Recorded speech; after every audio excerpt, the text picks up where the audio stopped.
Hi, I'm Roger Levy. I'm John Gray and welcome to Home Truths.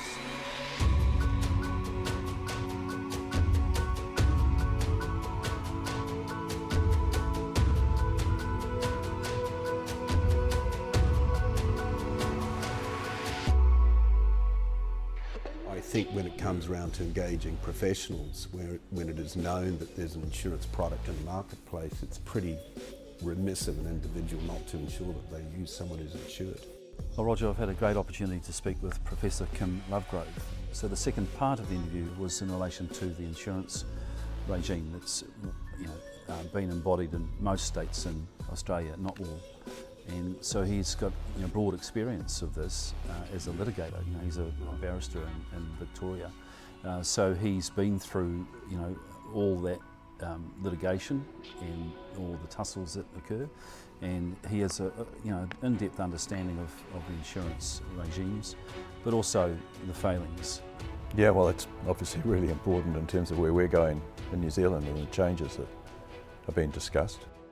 Well, thank you for joining us, Kim. And one of the first points we'd like to discuss is around the liability insurance settings in Australia. Obviously, the government in New Zealand are looking to adopt one of the insurance models. We really want to know, firstly, what the prevalence is of indemnity insurance in the building industry in Australia.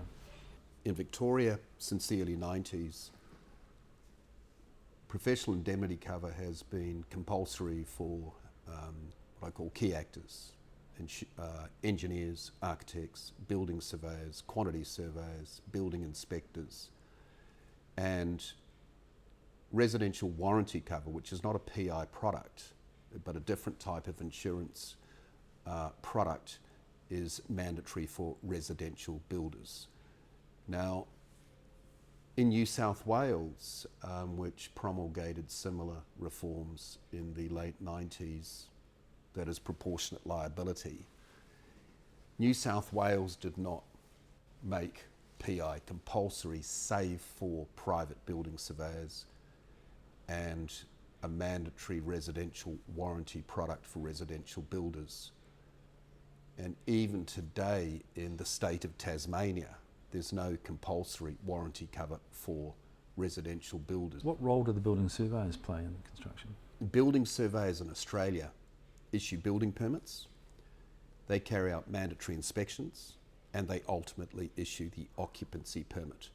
So it's very different to New Zealand, where the territorial authority, in the overwhelming majority of instances, issue the building consents and the triple Cs.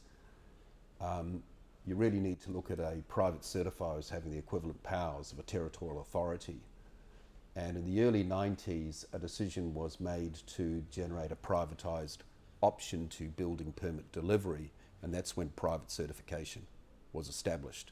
And probably 70% of building permits in Victoria would now be issued by private building surveyors. In jurisdictions like Victoria and New South Wales, in those jurisdictions they're required by law to have a degree, and also they're required by law to carry PI cover. Now, New Zealand, the turn of the millennium, had regard to the Victorian Building Act and copied some ideas from it. We've had the case in New Zealand with the private certifiers who ended up not having insurance cover. And so it left many owners of defective properties out in the cold, insofar as having not only the certifier but the builder and any other sub-trades involved in the defects being liquidated or dead or departed. So has that been an issue in Australia and any of the states? In the overwhelming majority of scenarios, the answer is no, it has not been a problem. Because I suppose if you take Victoria, the requirement for mandatory PI cover, there have been very rare examples of a building surveyor not being covered simply because he or she's retired and did not purchase runoff cover. Right. But I'm talking, that's as rare as the white rhino. It'd be misleading to say it's never happened. It has happened but it's exceptionally rare. So on that point of run-on cover, if it's mandatory to have PI insurance, do they have to procure run-off cover if they're No. closing their business down? No. So there's a lot of commentary from builders in social media and on talkback radio over the last couple of weeks, and they're all decrying the fact that they might be required to have PI insurance. All of the builders that we work with, Interesting. we insisted that they have PI cover, and they've procured it. Interesting. And so, Because that's very novel. It's certainly not. That type of product is not available in the Australian marketplace, to my knowledge, and ready supply. It's warranty, home warranty cover. It's typically called. we'll just hone in on the home warranty insurance in Australia. What are the limitations to that cover? The jurisdictions that have it, in particular New South Wales and Victoria, typically it'll be for 300,000, and it'll be for defects and incompletion costs. And generally in a building dispute, you'll have the common fare respondents will be residential builder, private certifier, maybe architect, maybe engineer, and they'll all be enveloped in the respondent community. What if a house, like the case you and I have discussed in Dunedin, where the rebuild cost is almost as much as the original build, so $700,000 to $900,000. So in that case, if it occurred in Australia, there'd be a massive gap between the cost of rebuild and the cover available. Oh, but in that case, if the damages are of that magnitude, you'd typically find that there was work not carried out in accordance with the building code. Over there we call it the National Construction Code, you call it the building code here. And then one would be saying, well, the regulatory gatekeeper, the relevant building surveyor or the territorial authority, they'd be looked at very closely because they've approved the work, and they should have picked things up in inspections, or if there was a triple C issued, then the question would be, well, why didn't you pick it up in the triple C? So in that situation, one can't say categorically, but the overwhelming likelihood is that the plaintiff lawyer would join the building surveyor too. So then one would have two insurances in play. One would have the home warranty cover, and then one would have the PI cover in play for the relevant building surveyor. If the owner of the house has a problem and they turn to claim against, or contact the home warranty provider, are they relieved that burden of having to pursue these parties? Does the insurer pick that up? The recent changes in Victoria are profoundly game-changing in the sense that now it's first resort. One can go straight to the insurer. The insurer can appoint a loss adjuster who'll inspect the work, and then if they're satisfied the work's defective, then the warranty product will be invoked. And my anticipation is that they will then have resort by way of contribution to other culpable parties. There's not always a successful outcome against the building surveyor, because the test there is fitness for occupation, which means that if the house is specified as having a white coat finish and it comes out looking like a zebra coating, the building surveyor can say, well, I'm here to verify fitness for occupation. I'm not an arbiter of good taste. We've always said that the councils are only hooked into these claims if they have been seen to be negligent in terms of issuing the consent and or inspecting defective work. So and I understand, you'd probably know better than me, John, but I understand about 30% of New Zealand properties don't have a code compliance to it. Correct. There's just a quirk in the law that requires the owner of the building or the property to apply. In the overwhelming majority of circumstances, that would not happen in Victoria, reason being it is illegal to occupy a building without an occupancy permit.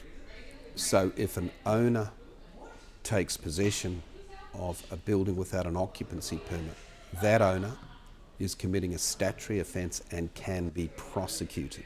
So the culture there is that owners, builders, everybody want to get that occupancy permit because the owner doesn't want to get prosecuted for illegal occupation. But the other thing is, where it's different to New Zealand, is there's a thing called a 10-year liability cap, and the 10-year limitation period is triggered by the issue of the occupancy permit. So that whole cast of builders, engineers, architects, they want certainty with respect to their long tail liability tenure. And they have that because the relevant building surveyor must, by law, issue an occupancy permit, must give a copy of the occupancy permit to the local council.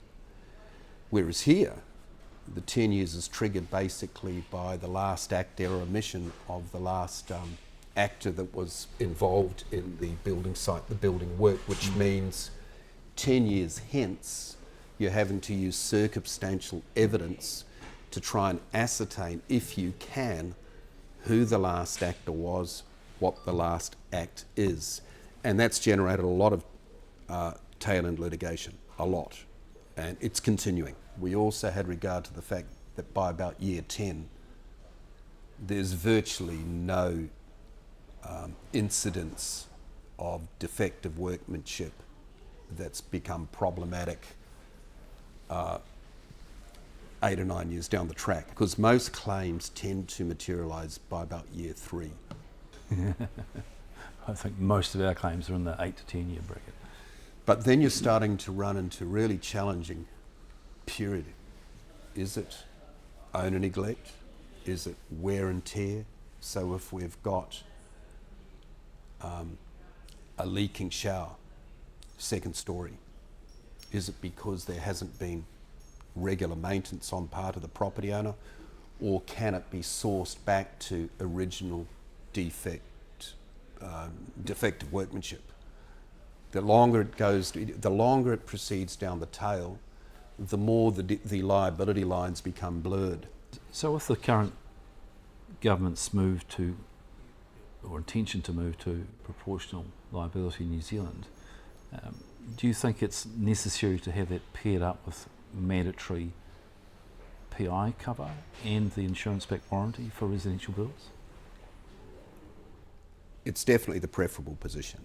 But I emphasise that it's the preference, because New South Wales, you could say, is a road-tested laboratory where for many years it wasn't required by law that engineers be insured. But I think the market reality was that the overwhelming majority of them carried PI, so there wasn't any controversy as such. So we have to be mindful of where we're headed in New Zealand, because it's all very well going to proportional liability, and we support that in terms of protecting the New Zealand ratepayers, right? But in the absence of an insurance-backed warranty and professional indemnity insurance, which goes all the way down through the trades that built the house, it is really important to have. That insurance-backed safety net is there at the whim of the insurance industry, isn't it? Well, that was the problem in Australia, wasn't it, with some of the insurers pulling out? Yes, well, Kim highlighted the fact that HIH, went broke, back in the early 2000s, 2001. And so they pulled cover just overnight, it was gone. And so, therein lies the problem. And, even if the government does move to mandate insurance-backed warranties and professional indemnity insurance, cover will only exist as long as the insurance industry has the appetite to provide it. So if they're overwhelmed with claims, then they may well pull out, which leaves the good New Zealanders who have paid a lot of money to have their houses built without any safety net. So is there an argument there for maybe underwriting by the government, or to provide some level of that level of protection? I would have thought so. Well, I think there is. It has to be, Roger, because if they back themselves in terms of the quality of their regulatory regime, that they're going to get good building done in New Zealand, then they need to back that by, having almost a joint venture relationship, holding their hands with the insurers so that they underwrite it as well and they take some of the risk. We desperately need the insurance-backed warranties in the first instance, but they must be independent of the building industry itself, and so it must lie in the hands of insurers. Well, it puts a lot of onus on the homeowner to do their homework, doesn't it, and to look for ways to protect themselves where, in what's a reasonably complicated situation, the system, you would expect the system would provide a lot of that protection. Professor Lovegrove has always talked about, a regulatory environment, must have the insurance backing for practitioners, but also that there are, appropriately weighted civil and criminal consequences for those who get it wrong. Yeah, and that's sorely missing, isn't it? It is. Currently in New Zealand. Yep. I do a lot of work in the titles area, and exactly the same. The legislation's not bad, but there's no enforcement and no consequences if you don't follow the legislation. And so the result of that is an amateur situation that is really the Wild West.